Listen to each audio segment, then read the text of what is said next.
দাজ্জালের নাম তো আপনারা শুনেছেন। ভয়ঙ্কর ডেঞ্জারাস একটা ক্যারেক্টার। পৃথিবীর শুরু থেকে শেষ পর্যন্ত এর চেয়ে বড় ফিতনা আসেনি, আসবেও না। দাজ্জালের ফিতনা। সে তার এক চোখ থাকবে, আরেক চোখ এরকম বন্ধ থাকবে, এখানে লেখা থাকবে কাফারা। কোনোভাবেই তাকে দমানো যাবে না, হত্যা করা যাবে না। আল্লাহ নবী ঈসা আলাইহিস সালাম তাকে হত্যা করবেন। তো যে ব্যক্তি সূরা কাহাফ তেলাওয়াত করবে, সূরা কাহাফের প্রথম 10 আয়াত বিশেষ করে মুখস্থ রাখবে, আল্লাহ তাআলা উসিমা মিন ফিতনাতিদ দাজ্জাল, দাজ্জালের ফিতনা থেকে তাকে বাঁচাবেন। সূরা কাহাফের মধ্যে একটা শব্দ আছে ওয়ালিয়াতালাত্তাফ। যারা কোরআন পড়েছেন দেখে থাকবেন, না দেখলে আজকে বাসায় যে দেখবেন, একটা শব্দ আছে ওয়ালিয়াতালাত্তাফ। দেখবেন কোরআনের মধ্যে এই শব্দটা বোল্ড করা, মোটা কালি দিয়ে লেখা, bold. This is the middle of the holy Quran. এটা কোরআনের একেবারে মাঝখানে এই শব্দটা। এর আগে যত আয়াত, তারপরে ঠিক তত আয়াত। সুবহানাল্লাহি বিহামদিহি। This is the middle of the holy Quran, এবং এটা সূরা কাহাফের মধ্যে আছে ওয়ালিয়াতালাত্তাফ শব্দটা আপনারা দেখবেন। এবং এই সূরাটা নবুয়তির ৫ম বৎসরে নাজিল হয়েছিল, আবিসিনিয়াতে, হিজরতের পূর্বে। তখন সাহাবীদের উপর, মুসলিম সাহাবাদের উপর কঠিন অত্যাচার চলতেছিল, ভয়ঙ্কর ধরনের অত্যাচার। তো এই সূরাটা নাজিল করে আল্লাহ তাআলা আমাদেরকে সান্ত্বনা দিলেন এবং বুঝাতে চাইলেন এই অত্যাচার, এই জুলুমের শিকার শুধু তোমরাই হচ্ছ না, এর আগেও হয়েছে অনেকে। 7 জন যুবক ছিল রোমান সাম্রাজ্যে, তারা তাদের ঈমান বাঁচানোর জন্য এরকম কষ্টের শিকার হয়েছিল, এবং তারা যে স্বপ্ন দেখেছিল সেই স্বপ্ন আল্লাহ তাআলা বাস্তবায়ন করেছেন। তো এই ঘটনাগুলো শুনিয়ে বেসিক্যালি মক্কার যে মুসলিম সাহাবারা, তাদেরকে আল্লাহ তাআলা সান্ত্বনা দিচ্ছিলেন যে ফ্রাস্ট্রেটেড হওয়ার কিছু নেই। ওয়ালা তাহিনু ওয়ালা তাহজানু ওয়া আনতুমুল আ'লাউনা ইন কুনতুম মুমিনিন। হতাশ হবে না, চিন্তিত হবে না, বিজয় তোমাদেরই হবে যদি তোমরা মুমিন হও, যদি তোমরা বিশ্বাসী হও, তোমাদের ঈমানের দাবিতে যদি তোমরা সত্যবাদী হও। এই সূরাটা নাজিলের একটা প্রেক্ষাপট আছে। মক্কার কুরাইশরা কোনোভাবেই যখন রাসূল সাল্লাল্লাহু আলাইহি ওয়াসাল্লামকে দমাতে পারছিল না, তখন তারা প্ল্যান করলো যে আমরা মদিনাতে যে মদিনার ইহুদিদের কাছ থেকে কিছু জেনে আসি। কারণ মক্কাবাসীদের নবী, রাসূল, ওহী, আখিরাত এগুলোর ব্যাপারে কোনো ধারণা ছিল না। তো ফলে তারা কুরাইশরা নজর ইবনে হারিস এবং উকবা ইবনে আবি মুঈত এই দুইজনকে পাঠালো, তোমরা মদিনায় যাও, মদিনায় ইহুদিরা থাকে, ইহুদিদের কাছে তাওরাত নাজিল হয়েছিল। They have idea regarding prophets and আখিরাত, আখিরাত কি, নবী কি, এগুলোর আইডিয়া তাদের আছে। তো তাদের দুইজনকে পাঠালো যে তোমরা যে তাদের জিজ্ঞেস করো যে আমাদের জ্ঞাতি ভাইদের মধ্যে থেকে একজন তো নবী দাবি করে, সে কি আসলেই নবী কিনা, আমরা কিভাবে বুঝবো? তো যেই চিন্তা সেই কাজ, তারা গেল মদিনাতে, মক্কা থেকে মদিনায়, যে খুলে বললো যে আমাদেরই এক ছেলে, আমাদেরই এক লোক বয়স 40 হওয়ার পর থেকে বলে আমি নবী, আমার কাছে ওহী আসে, আল্লাহ আমার কাছে বাণী পাঠায়, আর তিনি আমাকে বাণী বাহক করে পাঠিয়েছেন তোমাদের কাছে। এটা আসলে সত্য কিনা, আমরা একটু কনফিউশনে আছি। তো ইহুদিরা বলল তোমরা যে তাকে 3টি প্রশ্ন করবে, যদি উত্তর দিতে পারে বুঝবে সত্য নবী। 1 নম্বরে জিজ্ঞেস করবে যে মুহাম্মদ বলো তো আসহাবে কাহাফ কারা, আসহাবে কাহাফ সম্পর্কে তোমরা কি জানো? যে সূরাটার নাম সূরাতুল কাহাফ। কাহাফ মানে হচ্ছে কেইভ, গুহা, মানে গুহাবাসী। 7 জন যুবক এই গুহার ভিতরে আশ্রয় নিয়েছিল ঈমান বাঁচানোর জন্য। মুহাম্মদ তুমি যদি সত্য নবী হও বলো এই ঘটনাটা কি। 2 নম্বরে তাকে জিজ্ঞেস করবে জুলকারনাইন বাদশা সম্পর্কে কি জানে, সে কিছু জানে কিনা। 3 নম্বর তাকে জিজ্ঞেস করবে মা হুয়া রূহ, রূহ কি, যে রূহটা দেহে ঢুকলে মানুষ নড়ে চড়ে, প্রাণবন্ত একটা অ্যানিমেশন থাকে, এটা বের হয়ে গেলে সে ডেড বডি, লাশ হয়ে পড়ে থাকে। What is the origin of রূহ, স্পিরিট।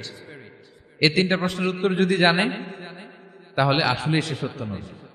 তারা এসে জিজ্ঞেস করলো মুহাম্মদ বলো আসহাবে কাহাফ কারা, বলো জুলকারনাইন কে, বলো রূহ কি।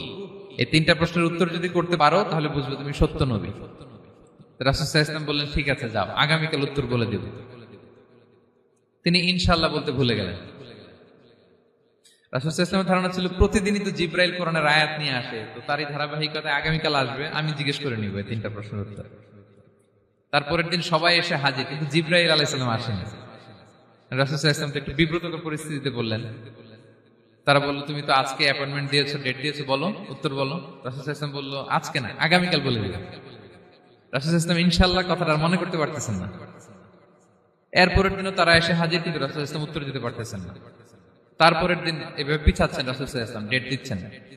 এভাবে 1 দিন 2 দিন 3 দিন না, 15 দিন। কয় দিন? এদিকে তো এই প্রশ্নের উত্তর জানার জন্য এখন একজন দুজন আসে না, দলে বলে কাফিররা আসে। কারণ রাসূল সাল্লাল্লাহু আলাইহি ওয়াসাল্লামকে এখানে অপমান করা যাচ্ছে, ছোট করা যাচ্ছে, হেয় করা যাচ্ছে। তারা এসে হাসাহাসি করে। আবু বকর, ওমর রাদিয়াল্লাহু আনহুকে বলে, দেখো তোমরা না বলছো সত্য নবী, উনি সত্য নবী হলে তো প্রথম দিন উত্তর দিয়ে দিতে পারতো, পারে না কেন? এটা থেকে বোঝা যাচ্ছে তিনি আসলে মিথ্যাবাদী। 15 দিন রাসূল সাল্লাল্লাহু আলাইহি ওয়াসাল্লামের জন্য এত বিব্রতকর পরিস্থিতি আর ছিল না। 15 দিন পর আল্লাহ তাআলা আয়াত নাযিল করলেন, ওয়ালা তাকুলান্না বিশাইইন ইন্নী ফাইলুন যালিকা গাদা ইল্লা আইয়াশা আল্লাহ। অর্থাৎ হে নবী, ভবিষ্যতের কোনো কাজে যখন ওয়াদা দিবেন, কমিটমেন্ট করবেন, আপনি আইয়াশা আল্লাহ মানে ইনশাআল্লাহ বলা ছাড়া কখনো দিবেন না। রাসূল সাল্লাল্লাহু আলাইহি ওয়াসাল্লামকে শিক্ষা দেওয়ার মধ্য দিয়ে বেসিক্যালি আল্লাহ তাআলা গোটা মুসলিম উম্মাহকে শিক্ষা দিলেন, আমাদেরকে শিক্ষা দিলেন, যাতে আমরা ভবিষ্যতের কাজে আগে ইনশাআল্লাহ বলি। তো রাসূল সাল্লাল্লাহু আলাইহি ওয়াসাল্লাম লেসনটা পেলেন। এরপর আল্লাহ তাআলা উত্তর জানিয়ে দিলেন, আম হাসিবিতা আন্না আসহাবাল কাহফি ওয়ার রহিমি কানু মিন আয়াতিনা আজাবা। টানা 2 পৃষ্ঠা উত্তর দিলেন আসহাবুল কাহফ কারা। তাওরাত, জাবুর, ইনজিলে কোথাও এত বিস্তারিত উত্তর নাই আসহাবে কাহফের ব্যাপারে। আল্লাহ তাআলা আল কাহফ, সূরাতুল কাহফ নামে গুহাবাসীদের নামে একটা সূরা দিলেন, বিস্তারিত 2 পৃষ্ঠায় বর্ণনা করলেন তারা কারা। কুরাইশরা তো তাআজ্জুব বনে গেল, ঘটনা কি, মুহাম্মদের উত্তর কিভাবে জানলো? সে তো কারো কাছে পড়ে নাই, লেখে নাই, এই দেশের বাইরেও কোথাও যায় নাই। দ্বিতীয় প্রশ্ন ছিল যুলকারনাইনকে আল্লাহ আয়াত নাযিল করলেন, ওয়াসআলুনাকা আন যিলকারনাইন কুল সাআতলু আলাইকুম মিনহু যিকরা। টানা আল্লাহ তাআলা প্রায় 1.5 পৃষ্ঠা, 1 পৃষ্ঠারও বেশি যুলকারনাইনের ঘটনা শোনালেন। আর রূহের কথা শোনালেন সূরা আল ইসরাতে, ওয়াসআলুনাকা আনির রূহ কুলির রূহু মিন আমরি রাব্বি ওয়া মা উতীতুম মিনাল ইলমি ইল্লা কালিলা। রূহ এটা আল্লাহর স্পেশাল একটা অর্ডার, আল্লাহর আদেশে এটা ঢুকে আল্লাহর আদেশে বের হয়। এটা কেউ ছুঁতে পারে না, ধরতে পারে না, দেখতে পারে না, এটা আল্লাহর পক্ষ থেকে একটা মিরাকেল। 3টা প্রশ্নের উত্তর যখন আল্লাহ তাআলা দিয়ে দিলেন, রাসূল সাল্লাল্লাহু আলাইহি ওয়াসাল্লাম তাদেরকে সাবলীল ভাষায় শুনিয়ে দিলেন। তারা অবাক হয়ে গেল। এইটা হচ্ছে সূরাতুল কাহফ নাজিল হওয়ার প্রেক্ষাপট। এরকম একটা সিচুয়েশনে নবুয়তির 5ম বছরে আল্লাহ তাআলা এই সূরাটা নাজিল করেছেন। এই সূরার কিছু ফজিলত আছে। রাসূল সাল্লাল্লাহু আলাইহি ওয়াসাল্লাম জুমার দিনে এই সূরাটা আমাদেরকে তেলাওয়াত করতে বলেছেন। আপনারা তেলাওয়াত করেন তো? সূরা কাহফ যদি জেনে না থাকেন আজকে থেকে করবেন। রাসূল সাল্লাল্লাহু আলাইহি ওয়াসাল্লাম বলেছেন যে জুমার দিনে যে এই সূরা কাহফ তেলাওয়াত করবে, মান ক্বারা সূরাতাল কাহফি ফি ইয়াউমিল জুমআতি আদাআ লাহু মিনান নূরি মা বাইনাল জুমআতাইন। 2 জুমার মাঝখানে আল্লাহ তাআলা এই জুমার সময়টাকে তার জন্য আলোকিত করে দেয়। কি করে দেয়? আলোকিত করে দেয়। একটা নূর তার জন্য সেট করে, এই নূর তাকে হেদায়েতের পথে অবশিষ্ট রাখে। এটা হচ্ছে একটা। তাহলে জুমার দিন আমরা সূরা কাহফ তেলাওয়াত করব, মনে করি এটা সুন্নাহ। জুমার দিনের সুন্নাহগুলোর মধ্যে থেকে একটা সুন্নাহ হচ্ছে সূরা কাহফ তেলাওয়াত করা। আবার আরেকটা হাদিসে রাসূল সাল্লাল্লাহু আলাইহি ওয়াসাল্লাম বলেছেন, মান হাফিযা 10 আয়াতিন মিন আউয়ালি সূরাতিল কাহফি উসিমা মিন ফিতনাতিদ দাজ্জাল। যে ব্যক্তি সূরা কাহফের প্রথম 10 আয়াত মুখস্থ করবে সে দাজ্জালের ফিতনা থেকে মুক্তি পাবে। তা আমরা দাজ্জালের ফিতনা থেকে বাঁচতে চাই কি চাই না? আমরা যেন সূরা কাহফের প্রথম 10 আয়াত মুখস্থ করি, সূরা কাহফ যেন জুমার দিন আমরা তেলাওয়াত করি। So now the question arises, what is the relationship of Suratul Kahf with Dajjal? দাজ্জালের সাথে সূরা কাহফের রিলেশনটার কারণ কি? একটা মেকানিজম তো এখানে আছে। এত সূরা থাকে, রাসূল সাল্লাল্লাহু আলাইহি ওয়াসাল্লাম কেন বলেন যে সূরা কাহফ পড়লে দাজ্জালের ফিতনা থেকে বাঁচবে? কারণটা কি? এর কারণ হচ্ছে দাজ্জাল আমাদেরকে যে সমস্ত জিনিস দিয়ে ফিতনায় ফেলবে, ওই ফিতনাগুলোর সলিউশন আল্লাহ তাআলা সূরা কাহফের ভিতরে রেখে দিয়েছেন। দাজ্জাল 4টা জিনিস দিয়ে আমাদেরকে ফিতনায় ফেলবে। That's trial of faith, 1 number. ঈমানের পরীক্ষা সে আমাদেরকে ফেলবে, আমাদের বিশ্বাস নিয়ে ছিনিমিনি খেলবে সে। এটার সলিউশন আছে সূরা কাহফ, আমি বলবো আস্তে আস্তে। 2 নম্বরে দাজ্জাল আমাদেরকে ফিতনায় ফেলবে, দ্য ট্রায়াল অফ ওয়েলথ, সম্পদ দিয়ে সে আমাদেরকে ফিতনায় ফেলবে। 3 number the trial of knowledge, জ্ঞান দিয়ে সে আমাদেরকে ফিতনায় ফেলবে। 4 number the trial of power, ক্ষমতা দিয়ে সে আমাদেরকে ফিতনায় ফেলবে। দাজ্জাল 4টা জিনিস দিয়ে আমাদেরকে পরীক্ষায় ফেলবে। কয়টা? 1 হচ্ছে ঈমানি পরীক্ষা, 2 হচ্ছে সম্পদ দিয়ে পরীক্ষা, 3 হচ্ছে জ্ঞান দিয়ে পরীক্ষা, 4 হচ্ছে ক্ষমতা দিয়ে পরীক্ষা। সে ঈমানের পরীক্ষায় আমাদেরকে ফেলবে। সে এসে বলবে আমি তোমার রব, এবং এটা প্রমাণ করার জন্য যা যা দরকার আল্লাহ তাআলা তাকে সব দিবেন। সে সব করতে পারবে। সে বলবে আমি তোমার রব। যদি বিশ্বাস না হয়, তোমার বাবাকে যদি জীবিত করে বিশ্বাস করবে? অনেকে বলবে হ্যাঁ আমার আব্বাকে জীবিত করে দেখান। তো তার বাবাকে ঠিকই সে জীবিত করে ফেলবে। আসলে শয়তান তার বাবার সুরাত নিয়ে সামনে দাঁড়াবে। আরে তাই তো, এটাই তো আমার বাবা, এটাই তো আমার দাদা। মানুষ ফিতনায় পড়ে যাবে, ইমানের ফিতনায়। সে ভাববে আসলে এটাই বোধহয় আমার রব। এবং তাকে এত ক্ষমতা দেয়া হবে, তার ডান দিকে থাকবে জান্নাত, বাঁ দিকে জাহান্নাম। তার কাছে আল্লাহ এটা দিবে। যে তার কথা শুনবে তাকে সে জান্নাতে ঢুকাবে, কিন্তু জান্নাতে ঢুকে সে জাহান্নামের শাস্তি ভোগ করবে। এটা তার বাইরের মানুষ বুঝবে না, অ্যাপারেন্টলি এটা জান্নাত। আর যে তাকে মানবে না তাকে সে জাহান্নামে ফেলবে, কিন্তু জাহান্নামে ঢুকলেও সে জান্নাতের নাজ নেয়ামত ভোগ করবে। তাহলে এই যে ইমানের ফিতনায় সে ফেলে দিবে আমাদেরকে। তো ইমান কি করে বাঁচাবো, এটা সলিউশন আমি শোনাবো আপনাদের। 2 নম্বরে, সে আমাদেরকে সম্পদ দিয়ে ফিতনায় ফেলবে। যার যা লাগবে সে তাই দিতে পারবে, যা লাগবে। সে যদি আকাশকে বলে আকাশ বৃষ্টি দাও, যাকে তারা মানবে ওই এলাকায় বৃষ্টি হবে, সুজলা সুফলা শস্য শ্যামলা হবে সে সমস্ত এলাকা, ফল মূলে ভর্তি হবে, বরকত আর বরকত। আর যে এলাকার লোকেরা, জনপদের লোকেরা তাকে মানবে না, সে বলবে ওখানে বৃষ্টি হবে না, হবেও না। ওখানে খরা, দুর্ভিক্ষ, মাটি ফেটে চলছে, মানুষ না খেয়ে মরবে, মহামারী, দুর্ভিক্ষ দেখা দেবে। তখন বিশ্ববাসী মনে করবে এটাই বোধহয় আমাদের রব। তার মানে সম্পদ দিয়ে ফিতনায় ফেলে দিবে। 3 নম্বর হচ্ছে নলেজ। তার জ্ঞানের কাছে গোটা বিশ্ব হার মানবে। পূর্বের পরের যত জ্ঞান আছে সব আল্লাহ তাকে দিবে। ইলমুল আউয়ালিন ওয়াল আখিরিন। এমন কোন প্রশ্ন নেই যেটা দিয়ে তাকে আটকানো যায়। যাই জিজ্ঞেস করবেন সব জানতা, সব বলে দেয়। ভবিষ্যৎবাণী বলে দিবে, বলবে আগামীকাল ওইখানে অমুক দেশে বোমা বিস্ফোরণ হবে, হবে ওইখানে, ওখানে দুর্ভিক্ষ হবে, হবে, ভূমিকম্প হবে, হবে। সে যা বলবে তাই হবে। তার জ্ঞানের এই বহর দেখে মানুষ ফিতনায় পড়ে যাবে। 4 নম্বর হচ্ছে দ্য ট্রায়াল অফ পাওয়ার, ক্ষমতা। তার ক্ষমতার সামনে সবকিছু একেবারে ছিন্ন বিচ্ছিন্ন হয়ে যাবে, এত ক্ষমতা হবে তার। সে যেমনটি বলবে তেমনটি করতে হবে। বাতাসের চেয়ে দ্রুত বেগে সে এক দেশ থেকে আরেক দেশে চলে যাবে। তো তার এই সমস্ত অলৌকিক ক্ষমতা দেখে মানুষ ফিতনায় পড়ে যাবে। এবং এই ফিতনা, এই পরীক্ষার মুহূর্তগুলোতে মানুষ কিভাবে নিজেকে ধরে রাখবে তার সলিউশন আল্লাহ তাআলা সূরা কাহফে দিয়েছেন। এই 4টা ফিতনা থেকে বাঁচার জন্য আল্লাহ সূরা কাহফে 4টা ঘটনা উল্লেখ করেছেন। কয়টা? 1 নাম্বার হচ্ছে আসহাবে কাহফ, যুবকদের ঘটনা, 7 জন যুবকদের ঘটনা। ঈমান কি করে বাঁচাবেন, সলিউশন ওখানে। সম্পদের ফিতনা থেকে কিভাবে নিজেকে বাঁচাবেন, এজন্য একজন বাগানওয়ালার ঘটনা আল্লাহ সেখানে বলেছেন। জ্ঞানের ফিতনা থেকে কি করে বাঁচবেন, এজন্য আল্লাহ তাআলা মুসা আলাইহিস সালাম এবং খিজির আলাইহিস সালামের ঘটনা সেখানে উল্লেখ করেছেন। আর ক্ষমতার ফিতনা থেকে কি করে বাঁচবেন এটা বোঝানোর জন্য আল্লাহ তাআলা যুলকারনাইনের ঘটনা উল্লেখ করেছেন। 4টা ফিতনা থেকে বাঁচার জন্য কয়টা ঘটনা? 4টা ঘটনা। আমরা তাহলে একটা একটা করে ঘটনা শুনি, আমরা একটু উদ্ধার করার চেষ্টা করি যে কি কি সলিউশন আল্লাহ তাআলা আমাদের বাতলে দিলেন। 1 নম্বর হচ্ছে আসহাবে কাহফের ঘটনা। এটা 250 খ্রিস্টাব্দের সময়কালে রোমান সাম্রাজ্যের একজন বাদশা ছিল, নাম দাকিয়ানুস। প্রতাপশালী বাদশা, পৌত্তলিক, মূর্তির পূজা করে। ঈসা আলাইহিস সালাম বিদায় নিয়েছেন, 200-250 বছর হলো। তো সব নবীর ধর্মই কিন্তু ইসলাম, যদিও আমরা নাসারা বলি, ইহুদি বলি, সব নবীদের ধর্মই কি ইসলাম। তো তিনি ছিলেন পৌত্তলিক, মূর্তির পূজা করত। আর তার এলাকায় কেউ যদি ঈসা আলাইহিস সালামের নাম নিত, আখিরাতে বিশ্বাস করত, আল্লাহ বিশ্বাস করত, তাদেরকে তারা পাথর মেরে হত্যা করত। এজন্য ভয়ে কেউ ঈসাই ধর্মে ঈমান আনতো না, মানে ইসলামে ঈমান আনতো না।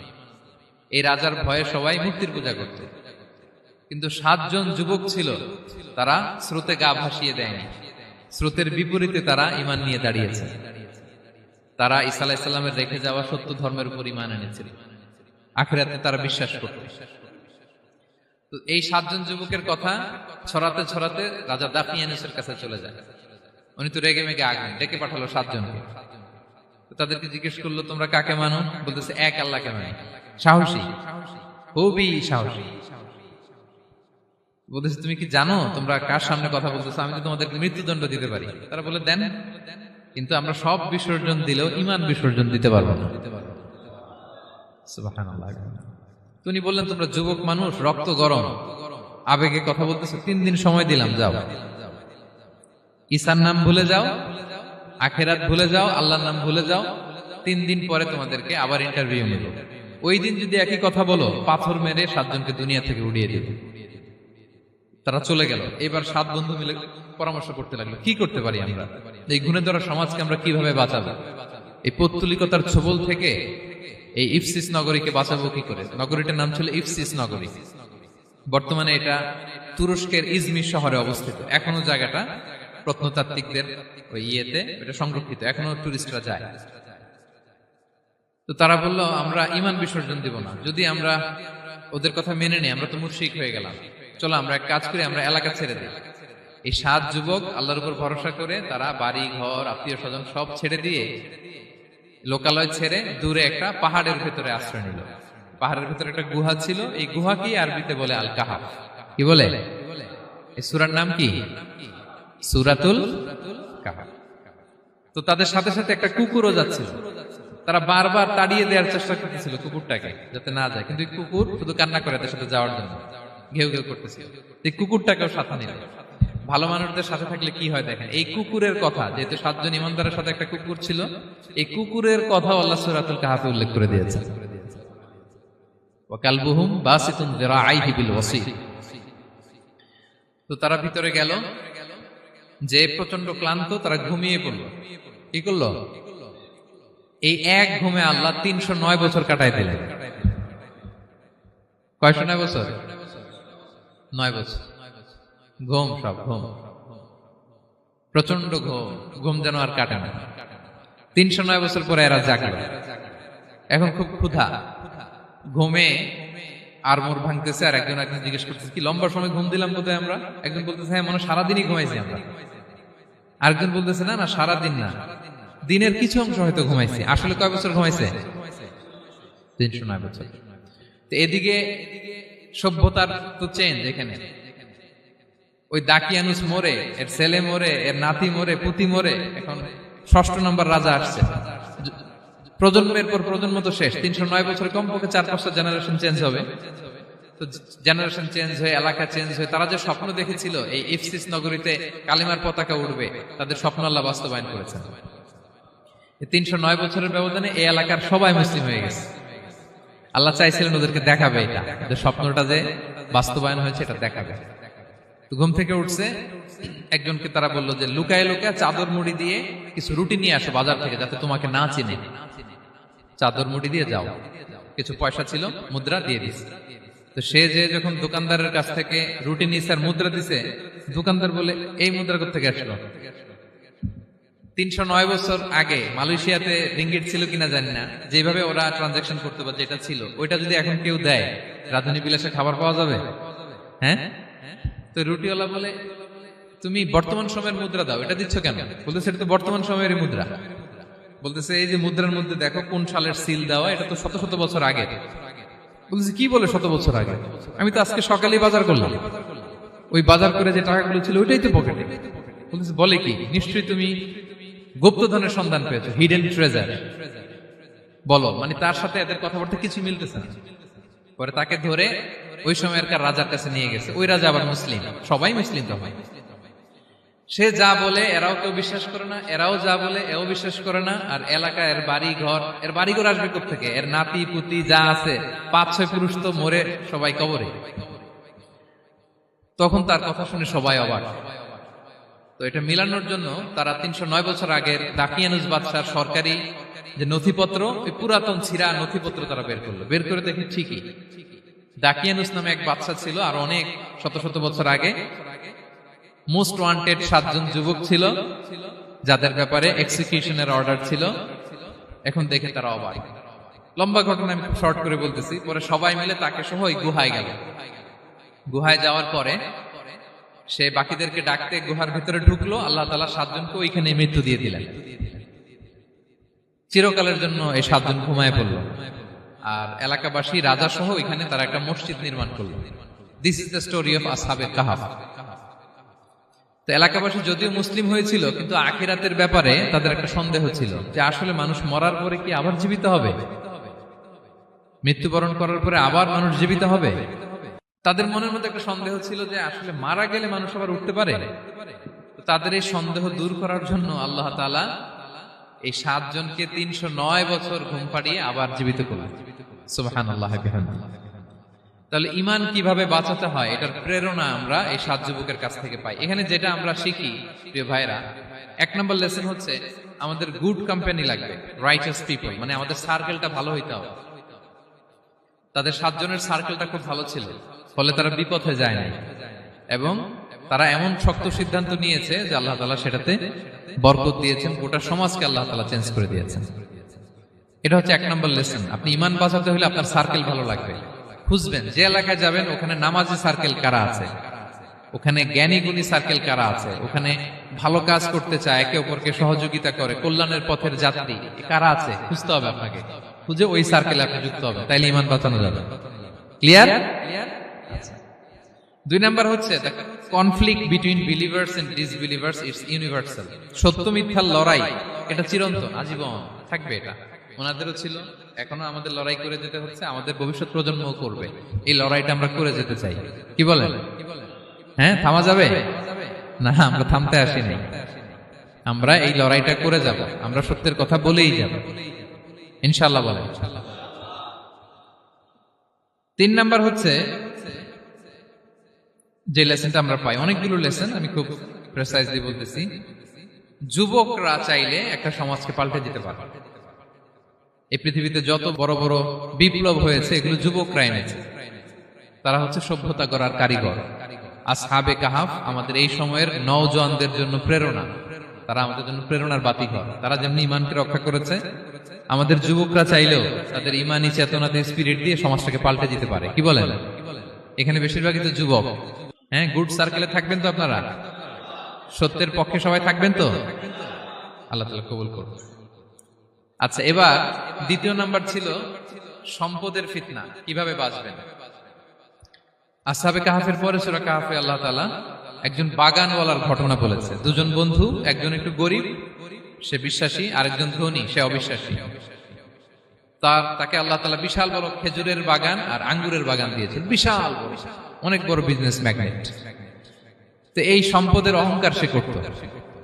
সে প্রায় তার গরিব বন্ধুকে বলতো যে তোর চেয়ে আমার সম্পদও বেশি, সন্তানও বেশি, জনবল বেশি, লোকবল বেশি, অর্থবল বেশি, সব বেশি।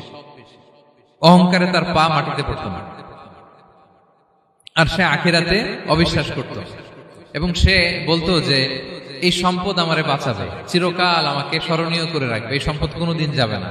অনেক বড় বড় ধনীরা আছে, তারা এরকম মনে করে যে আমি এত বড় সিআইপি, হ্যাঁ, আমি এত বড় বিজনেস ম্যাগনেট, এই দিন বোধহয় আর চেঞ্জ হতে পারে না, আমার আজীবনই বোধহয় এত পাওয়ার থাকবে, এত সম্পদ থাকবে। এটা ভুল ধারণা।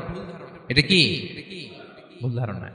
এই যে তুরস্কে দুর্ভিক্ষ হইল না, আপনারা দেখছেন না যে অনেক সম্পদের মালিক বাড়ি ঘর ভেঙে রাস্তার ফকির। এখন ওই যে ডিফিউজিদের জন্য যে খাবার আসছে ওখানে লাইনে দাঁড়াইছে, কারণ এখন লাইনে না দাঁড়ালে খাবারও তো মিলবে না। 1000 কোটি টাকার মালিক ছিল, ভেঙে চুরে সব শেষ। এখন রিলিফের নেওয়ার জন্য দুস্থদের কাতারে ওখানে দাঁড়াইছে, কারণ দাঁড়াইলেই কিছু খাবার পাওয়া যাবে, খিচুড়ি পাওয়া যাবে, তা না হলে তো খাবারটাও মিলবে না। এই যে বঙ্গবাজারে আগুন লাগলো আমাদের বাংলাদেশে, 20টা-25টা দোকান ছিল অনেকের যাদের অন্যান্য বিজনেস আছে তারা হয়তো সার্ভাইভ করতে পারতেছে, কিন্তু এমন অনেক ব্যবসায়ী ছিল সব শেষ, জ্বলে পুড়ে, তার টাকা পয়সা পুঁজি স্বপ্ন সব শেষ। তো ধনীকে গরিব বানাতে আল্লাহর 1 সেকেন্ডও লাগে না। ওই বিশাল প্রাসাদ থেকে টেনে ভাঙ্গা থালা হাতে দিয়ে রাস্তায় নামাইতে আল্লাহর কয় সেকেন্ড লাগে বলেন তো? 1 সেকেন্ডও লাগে না।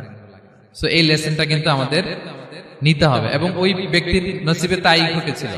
সে যখন অহংকার করতেছিল, আল্লাহ তাআলা আকাশ থেকে হুসবান একটা আগুন পাঠালো। ওই আগুন এসে তার আঙ্গুরের বাগান, তার খেজুরের বাগান, বিশাল মাইলকে মাইল এই বাগান জ্বালিয়ে পুরো মুহূর্তের মধ্যে সারখার করে, এবং মুহূর্তের মধ্যে সে পথের ভিখারি, ফকির। এই ঘটনাটা এনে আল্লাহ তাআলা সম্পদশালীদেরকে রিমাইন্ডার দিলেন যে এই সম্পদের ফিতনায় তোমরা পড়ে যেও না। আমরা সম্পদশালী হলে বাস্তবতা অনেক সময় ভুলে যাই। সূরাতুল হুমাজাতে আল্লাহ তাআলা বলেন ইয়াহসাবু আন্না মালাহু আখলাদা। সম্পদশালীরা মনে করে এই সম্পদ আমাকে চিরকাল বাঁচিয়ে রাখবে, চিরকাল বোধহয় এই সম্পদ আমার হাতে থাকবে। না, এটা হাতের ময়লা, আজ আছে কাল নাই, যে কোনো সময় চলে যেতে পারে। এটা হচ্ছে ম্যাটেরিয়ালিস্টিক আউটলুক, বস্তুবাদী চিন্তা থেকে এই আমাদের ধনী ভাইদের এই সমস্যাটা হয়। ভোগবাদী চিন্তার প্রভাব আর কি। সম্পদ যখন হাতে থাকে ধরাকে সরাজ্ঞান করে, মনে করে যে সবই আমার কন্ট্রোলে। না, আপনারে ওই গরিবের কাতারে আনতে, ওই রিলিফের সম্পদ নেয়ার জন্য ওই লাইনে দাঁড় করাইতে আল্লাহর 1 সেকেন্ডও লাগে না। এটা খেয়াল রাখতে হবে। আমরা যখন প্রাইভেট কারে চড়ি, মাঝে মাঝে অনেকে এসে হাত পাতে, এদেরকে ছোট করা যাবে না। গল্পটা আল্লাহ ভিন্ন করতে আল্লাহর 1 সেকেন্ডও লাগে না। ওইদিকে আমি দাঁড়ায় হাত পাততাম আর উনি প্রাইভেট কারে বসে থাকতো। আল্লাহ চাইলে এরকম করতে পারতেন না? পারতেন। তো এখান থেকে আমাদের জন্য শিক্ষা হচ্ছে, সম্পদ এটা ক্ষণস্থায়ী, আজ আছে কাল নাই। এটা ক্ষণস্থায়ী, এটাকে এভারলাস্টিং মনে করা যাবে না। এভারলাস্টিং হচ্ছে আখিরাত। ওয়ালাল আখিরাতু খায়রুল লাকা মিনাল উলা, আখিরাত তোমার জন্য দুনিয়ার চেয়ে শ্রেষ্ঠ। এবং আল্লাহ তাআলা দৃষ্টান্ত একটা দিয়েছেন যে দুনিয়ার জীবনটা হচ্ছে কামা, ওই পানির মতো যেটা আনজালনাহু মিনাস সামা, আকাশ থেকে নাজিল করেছি। ওই পানি ক্ষেতের মধ্যে পড়ে ফসল, ফুল ফসল হয়েছে। এরপরে যখন ফসল কাটা হয়, ওই ক্ষেত খামার এগুলো তৃণলতা হয়ে যায়, ভুসির মতো হয়ে যায়। তখন বাতাসের ঝাপটায় একবার এদিকে যায়, একবার ওদিকে যায়। অনেক লম্বা উপমা, আমি সংক্ষেপে বললাম। তো শেষ আউটপুটটা হচ্ছে এটা, সম্পদ এটা মুহূর্তেই চলে যেতে পারে। সম্পদ উপার্জন জায়েজ আছে, মুসলিমরা সম্পদ উপার্জন করতে পারবে, কোনো অসুবিধা নাই। আপনি যদি ধনী হন এটা ভালো, ফলে আপনি যাকাত দিতে পারবেন, অসহায় দুস্থদের সহায়তা করতে পারবেন, কন্ট্রিবিউট করতে পারবেন। আপনি সম্পদ হাতের মুঠোয় নেবেন, কন্ট্রোল করবেন, কিন্তু এই দিকে স্থান দিবেন না। দ্যাটস ইট, তাহলেই হবে। আমরা সম্পদ কি করতে পারবো? উপার্জন করতে পারবো, কিন্তু হৃদয়ে স্থান দিতে পারবো না। হৃদয়ে স্থান থাকবে আখিরাতের। এই মাইন্ডসেট যদি আপনি গড়ে তোলেন, তাহলে সম্পদের ফিতনা আপনি কখনো পড়বেন না। এই পয়েন্টটা কি ক্লিয়ার সবার? ক্লিয়ার। 3 নাম্বার ফিতনা ছিল কিসের ফিতনা দেখি কে বলতে পারে? প্রথমটা হচ্ছে বিশ্বাস বা ঈমানের ফিতনা, 2 নাম্বার হচ্ছে সম্পদের ফিতনা, 3 নাম্বার জ্ঞানের ফিতনা। জ্ঞানেরও কিন্তু ইলমেরও একটা গরম আছে। যার ইলম আছে তার মধ্যে এই সমস্যাটা কাজ করে। সেটার জন্য আল্লাহ তাআলা মুসা আলাইহিস সালাম, খিজির আলাইহিস সালামের ঘটনা বলেন। আমি খুব সংক্ষেপে বলবো, সময় কম। মুসা আলাইহিস সালাম হচ্ছে বনি ইসরাইলের নবী, আর খিজির আলাইহিস সালাম কেউ বলেছেন নবী, কেউ বলেছেন আল্লাহর ওলি। আসলে আরবিতে ওনার নাম খদির, আমরা বাংলায় বলি খিজির। খদির মানে সবুজ। উনি যে কোনো জায়গায় বসলে ওখানে মরা গাছ, লতা পাতা এগুলো সবুজ হয়ে যেত। অনুর্বর এলাকার উপর দিয়ে হেঁটে গেলে ওটা উর্বর হয়ে যেত।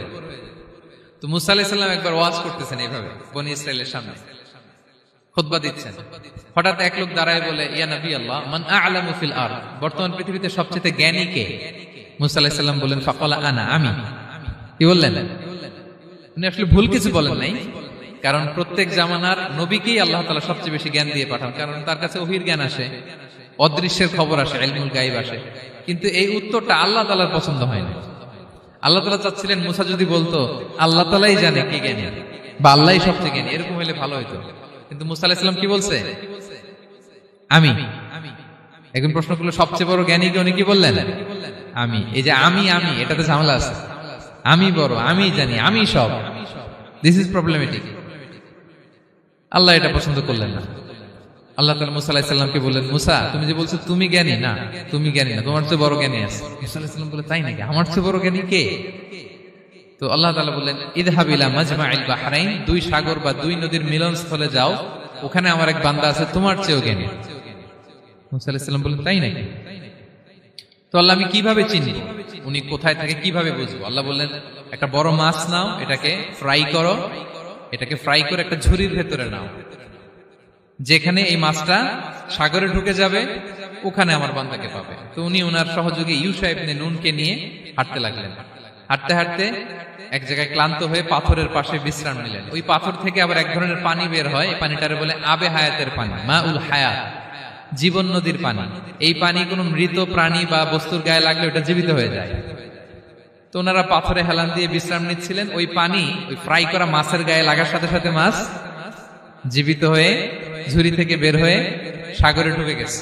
ওনারা আর খেয়াল করেন না। এরপর আবার হাঁটতে লাগলেন। হাঁটতে হাঁটতে যখন ক্লান্ত শ্রান্ত, তখন বলে, এই ইউশা, আমাদের ওই মাছ, ফ্রাই মাছটা দাও, এখন খাই। ঝুড়ি খুলে দেখে মাছ নাই। মাছ গেল কোথায়? তখন ইউশা বললো, হয়তো আমরা যে পাথরের ওখানে বিশ্রাম নিয়েছিলাম ওখানে আমরা মিসিং, ওখানে হারাই ফেলছি। চলো চলো, আরে ওইদিকে তো যাইতে হবে আমাদের। উনি গেলেন, যে দেখে মাছ যে জীবিত হয়ে বালুর এদিকে নাড়াচাড়া করতে করতে সাগরে ঢুকে গেছে, ওখানে দাগ আছে। মুসা আলাইহিস সালাম ঢুকলেন সুরঙ্গ, ঢুকে দেখে চাদর গায়ে দিয়ে এক লোক শুয়ে আছে। সালাম দিলেন, আসসালামু আলাইকুম। ওই লোক চাদর আর সরায় না, ভিতর থেকে বলতেছে ওয়ালাইকুম আসসালাম। তো চাদরের ভিতর থেকে উনি বলে মান আন, তুমি কে? মুসা আলাইহিস সালাম বললেন আনা মুসা, আমি মুসা। উনি বলেন মুসা বনি ইসরাইল, বনি ইসরাইলের মুসা? বলেন হ্যাঁ। কেন এসেছো? এবার চাদর খুললেন, বলতেছে আপনার কাছ থেকে কিছু শিখতে আসছি। আল্লাহ বলছে আপনি নাকি সবচেয়ে বড় জ্ঞানী। আমি ভুল করে বলে ফেলছিলাম আমি, আল্লাহ বলছেন যে আপনি নাকি জ্ঞানী। বলতেছে না, তুমি আমার জ্ঞান নিতে পারবে না, ওই ধৈর্য শক্তি তোমার নাই। মুসা আলাইহিস সালাম বললেন যে আপনি যে কোনো শর্তে আমাকে একটু রাখেন কয়েকদিন আপনার সাথে, আমি রাজি। বললেন না তুমি পারবে না। মুসা আলাইহিস সালাম জোর করতে লাগলেন, অবশেষে খিদির আলাইহিস সালাম রাজি হলেন। বললেন শর্ত হচ্ছে আমি যাই করি আর না করি আমাকে কোনো প্রশ্ন করা যাবে না। মুসা আলাইহিস সালাম বললেন ওকে। সফর শুরু হলো। সামনে নদী, এক লোক তাদের নৌকা দিয়ে নদী পার করায় দিল। নদী পারাপারের পর খিজির আলাইহিস সালাম লাঠি দিয়ে নৌকার তলাটা ছিদ্র করে দিলেন। মুসা আলাইহিস সালাম বললেন ইন্না লিল্লাহি, এটা আপনি কি করলেন? ওরা আমাদেরকে নদী পার করে দিল, আর যে ভাড়াটা আসছিল এটাও নিল না, আমাদেরকে সম্মান দেখালো, আপনি নৌকা ছিদ্র করে দিলেন। খিজির আলাইহিস সালাম বলছে এই যে আমি বলছিলাম না তুমি ধৈর্য ধারণ করতে পারবে না, যাও তোমার রাস্তায় তুমি, আমার রাস্তায় আমি। মুসা আলাইহিস সালাম আবার ক্ষমা চাচ্ছেন যে আপনি আমার ক্ষমা করেন, আমি তো ভুলে গেছি, আর প্রশ্ন করবেন না। চলতে লাগলেন। হঠাৎ বাচ্চারা খেলতেছে, এক বাচ্চাকে ধরে হত্যা করলেন খিজির আলাইহিস সালাম। এবার তো মুসা আলাইহিস সালাম রেগে গেছে, আপনি করলেনটা কি? নিষ্পাপ ফুলের মতো শিশুকে হত্যা করলেন। খিজির আলাইহিস সালাম বলে এই যে আমি জানতাম যে তুমি ধৈর্য ধারণ করতে পারবে না, তোমার রাস্তা এক, আমার রাস্তা এক, যাও। এবার মুসা আলাইহিস সালাম করজোর করতেছে যে this is the last chance, একটা ফাইনাল চান্স দেন, একটা সুযোগ দেন, আর আমি প্রশ্ন করবো, এটাই লাস্ট। বলেন ওকে ঠিক আছে। হাঁটতে হাঁটতে এক ইহুদি বসতির সামনে যে হাজির, দুজনই খুব ক্ষুধার্ত, খাবার চাইলো, এরা আবার কৃপণ, খাবার দিল না। তো খিজির আলাইহিস সালাম বললেন ঠিক আছে, খাবার যেটা দিচ্ছেন আমরা চলে যাই। যাওয়ার পথে দেখতেছে এই এলাকার একটা দেয়াল ভেঙে পড়ে যাবে। তিনি বললেন মুসা চলো এটা ঠিক করে দেই। দুইজন মিলে প্রচন্ড ক্ষুধায় এটা সেটা এনে দেয়ালটা তৈরি করতেছে। মুসা আলাইহিস সালাম তো এমনি রাগী, পেটে আবার ক্ষুধা, আবার বলছে কিছু বলাও যাবে না। তিনি এবার আর প্রশ্ন করেন, বলতেছে ওরা এত কিপটামি করলো আর আপনি এটা করে দিলেন, আপনি তো চাইলে এটা টাকা নিতে পারতেন, পারিশ্রমিক নিতে পারতেন চাইলে।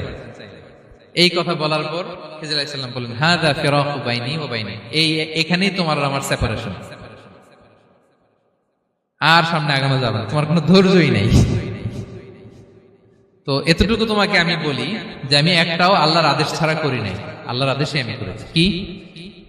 এক নম্বর হচ্ছে ওই যে আমাদের ভাড়া নিতে চাইলো না, আমাদেরকে পার করে দিল, নৌকাটা ছিদ্র করেছি কারণ এই এলাকায় একজন জালিম বাদশাহ আছে, সে নৌকা পেলেই গরিব মাঝিদের নৌকা সিজ করে নিয়ে যায়।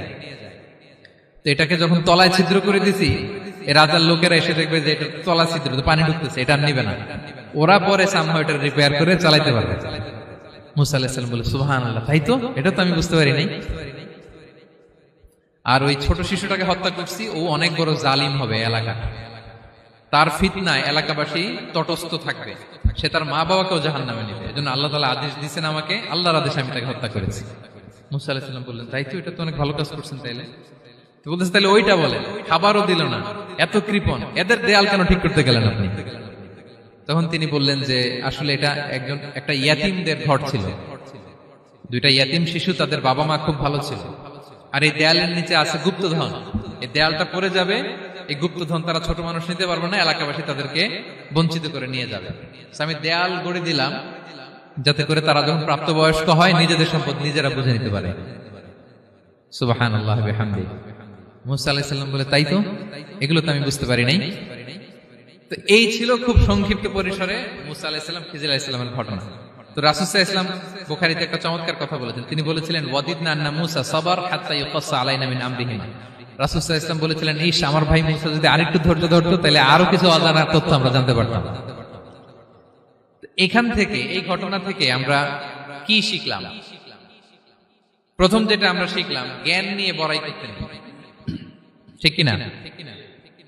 জানার কোনো শেষ নেই, জাননেওয়ালার উপরও জাননেওয়ালা আছে, জ্ঞানীর উপরও জ্ঞানী আছে। আপনি কিছু জেনেই মনে করবেন না আমি সব জানি, আপনার চাইতেও বেশি জ্ঞানী অনেকে আছে। অনেক সময় বক্তার চাইতেও শ্রোতারা অনেক জ্ঞানী। হয়তো এখানে এমন অনেক জ্ঞানী লোক আছে যার ধারে কাছেও আমরা কেউ নেই, হতে পারে। সো আমি সব জানি, এটা ভুল, এটা শয়তান বলে। এটা কে বলে? শয়তান বলে। আবু নাওয়াস একটা কবিতা লিখেছেন, ওয়াকুল লিমান ইয়াদঈ ফিল ইলমি ফালসাফাতান হাবাসতা শাইআন ওয়া গাবাত আনকা আশিয়াউ। কেউ যদি বলে আমি সব জানি, তুমি তাকে বৃদ্ধাঙ্গুলি দেখিয়ে বলো আপনি কিছুই জানেন না, আপনি অল্প কিছু জেনেছেন, জানার এখনো অনেক বাকি। তাহলে মুসা আলাইহিস সালামের এই ঘটনা জিজ্ঞেস করা হলো কে জ্ঞানী, উনি বললেন আমি জ্ঞানী। এরকম কি আমরা কখনো বলবো না? সবচাইতে বড় জ্ঞানী কে?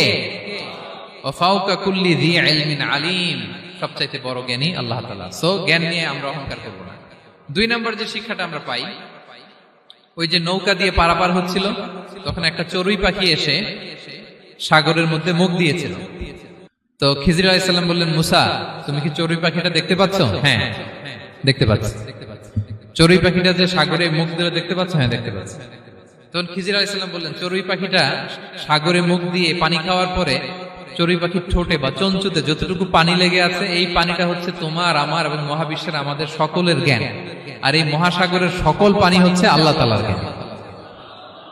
আল্লাহ তাআলা বলেছেন, ওমা উতিতু মিনাল ইলমি ইল্লা কালিলা, আমি তোমাদেরকে একেবারে অল্প জ্ঞান দিয়েছি, একেবারে অল্প। এই রহস্যে ঘেরা এই মহাবিশ্বের অনেক কিছু আমাদের অজানা। প্রিয় ভাইরা, আমরা অনেক কিছু জানি না, আমাদের এই লিমিটেড নলেজ এগুলো ধরে না, তারপর আমরা জ্ঞানের বড়াই করি। আপনারা উপমাটা বুঝতে পারছেন? একটা নৌকা থেকে চড়ুই পাখি ঠোঁট দিয়ে পানি খাচ্ছে, পানি খাওয়ার পরে স্বভাবতই চড়ুই পাখির ঠোঁটে একটু পানি তো লাগবে। খিজির বললেন যে এই পানিটা হচ্ছে তোমার আমার পৃথিবীর সবার জ্ঞান, আর এই সাগরের বাকি পানিগুলো কার জ্ঞান? এবার বুঝতে পারছেন আল্লাহ তাআলার জ্ঞানের পরিধি। আমরা জ্ঞান নিয়ে যেন কখনো কি না করি, বড়াই না করি।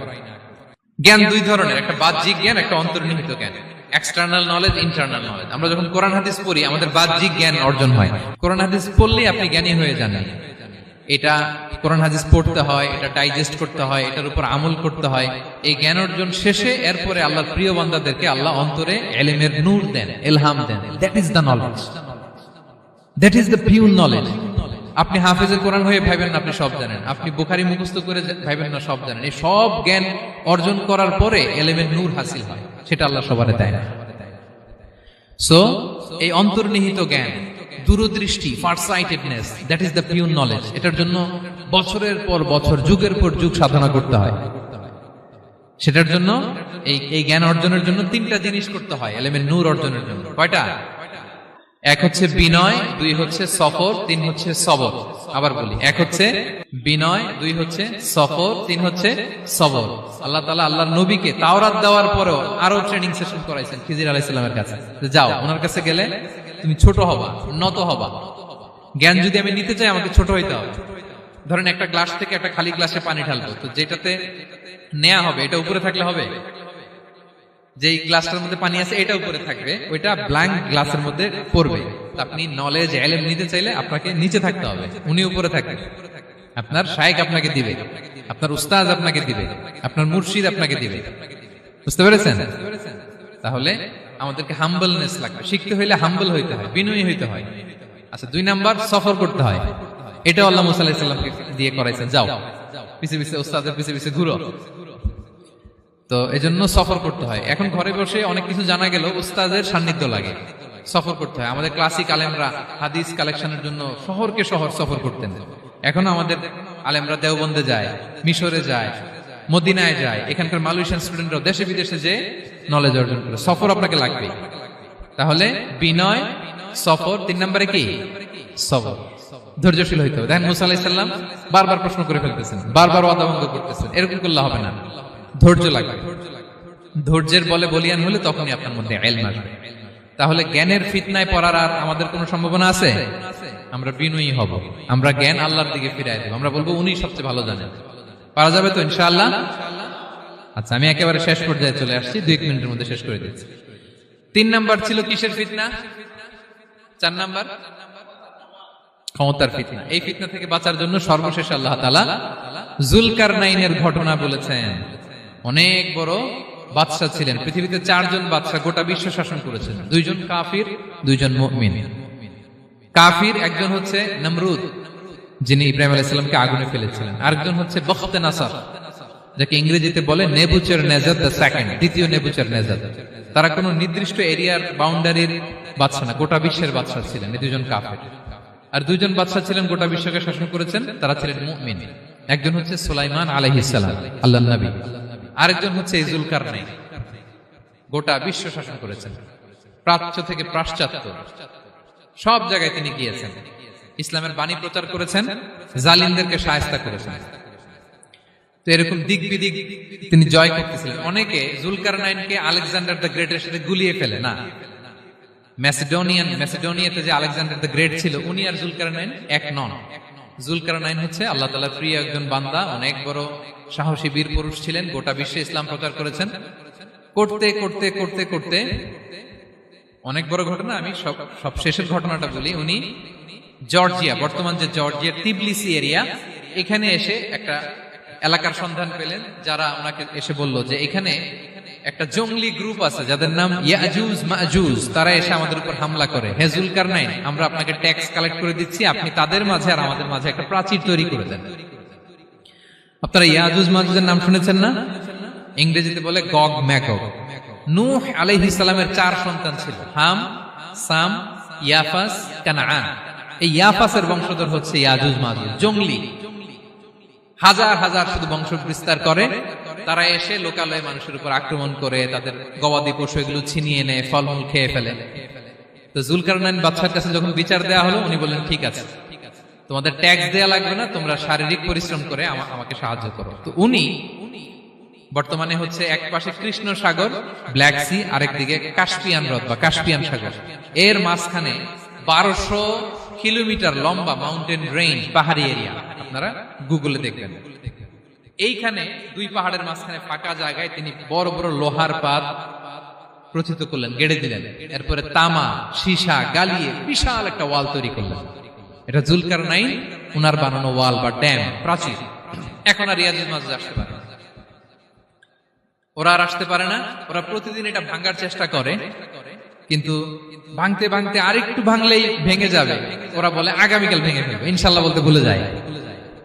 এজন্য এরপরের দিন এসে দেখে আবার এটা আগের মতো হয়ে আসছে। কিয়ামতের আগ দিয়ে ওদের মধ্যে এই ইনশাআল্লাহর প্রেরণা আসবে। তাদের একজন বলে উঠবে, আগামীকাল ইনশাআল্লাহ আমরা এটা ভেঙে খান খান করে দেব, ঠিকই ভেঙে ফেলবে। তখন তারা ভেঙে চুরে কুটি কুটি ইয়াজুজ মাজুজের দল এসে হামলে পড়বে।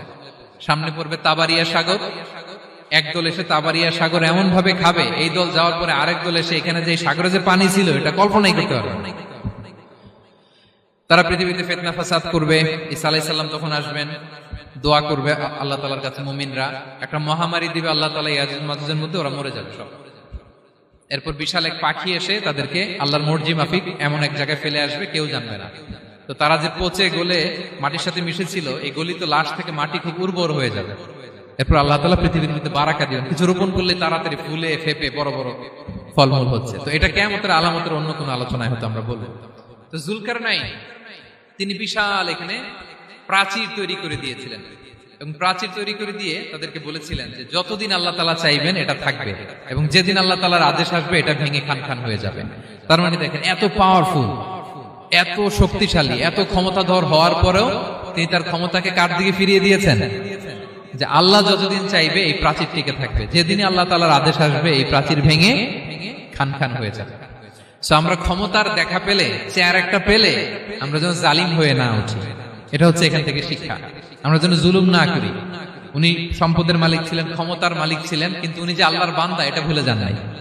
আমরা যখন ক্ষমতাশীল হই, আমরা যখন প্রধানমন্ত্রী হই, আমরা যখন প্রেসিডেন্ট হই, আমরা যখন পাওয়ারফুল হই, আমাদের সবচেয়ে বড় পরিচয় যে আমরা আব্দুল্লাহ, আল্লাহর গোলাম, এটা আমরা ভুলে যাই। আমাদের আসল পরিচয় কি? আমরা আল্লাহর গোলাম। আমরা যে আল্লাহর গোলাম, এই চিন্তাটা, এই সেন্সটা যদি আমাদের মাথায় থাকে, তাহলে ক্ষমতা আমাদেরকে দাম্ভিক বানাতে পারে না, আর ওই ক্ষমতা আমাদেরকে ফিতনায়ও ফেলবে না। তাহলে সম্মানিত সুধী, দাজ্জাল কয়টা জিনিস দিয়ে আমাদেরকে ফিতনায় ফেলবে?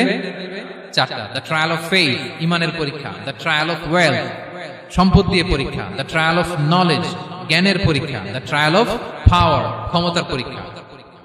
আর ইমানের পরীক্ষায় উত্তরণের জন্য আল্লাহ তাআলা আমাদেরকে এই সূরায় আসহাবে কাহফের ঘটনা শুনিয়েছেন, যে 7 জন যুবক তারা তাদের ইমানকে হেফাজত করেছিল। সম্পদের ফিতনা থেকে বাঁচানোর জন্য আল্লাহ তাআলা আমাদেরকে এক বাগানওয়ালার কাহিনী জানিয়েছেন, যে সম্পদ পেয়ে তোমরা দাম্ভিক হয়ে যাও না, এটা আজ আছে কাল থাকবে না।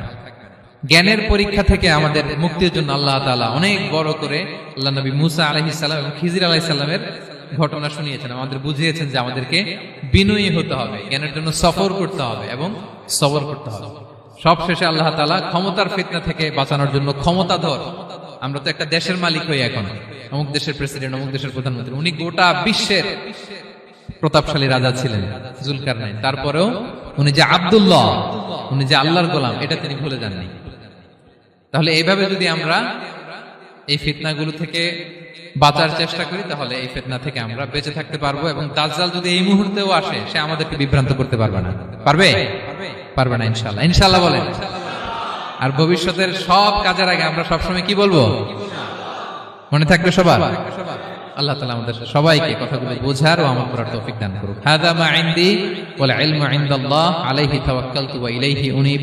ওয়াসসালামু আলাইকুম ওয়া রাহমাতুল্লাহি তাআলা ওয়া বারাকাতুহু।